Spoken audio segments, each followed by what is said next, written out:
Okay, like I said, the first example is from chapter 9, number 57, about two identical springs. And I'll just use the numbers in the textbook. So 9.57, which I'm always willing to answer homework questions. And so what's the setup here? We've got two identical springs.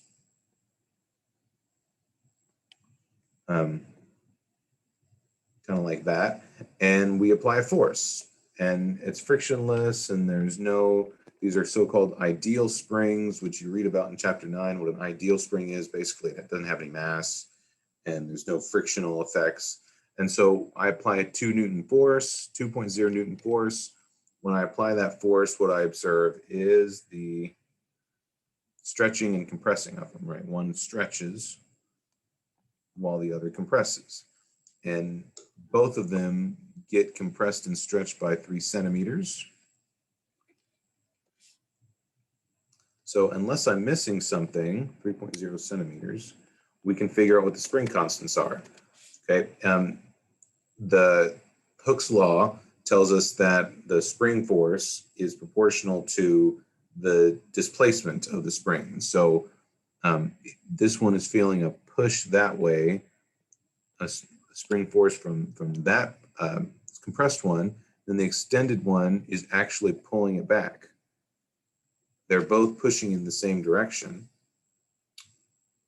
Okay, and so they're not opposite.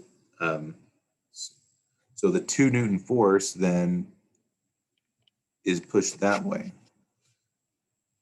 So that might be the tricky part about this example, is if I push a 2 Newton force, both of the forces exert a 1 Newton either push or pull. The spring on the left exerts a 1 Newton pull, spring on the right exerts a 1 Newton push. But obviously those have to add to 0, and so these are types of problems that aren't that hard to sum the forces. It's just, so 2 times the spring force minus 2 newtons equals 0. And then, so obviously the spring force is 1 Newton for each one of them. But from Hooke's law, the spring force, the magnitude of it was spring constant, as another instance of lowercase k, times the displacement, delta x, which we know is 3 centimeters. So the spring constant in newtons per meter, that's the standard thing for the spring constant, it'd be 1.0 newtons divided by 0.030 centimeters. And so we get 33 1/3. Is that what we get? 33, yeah, 33.3 if you like, newtons per meter.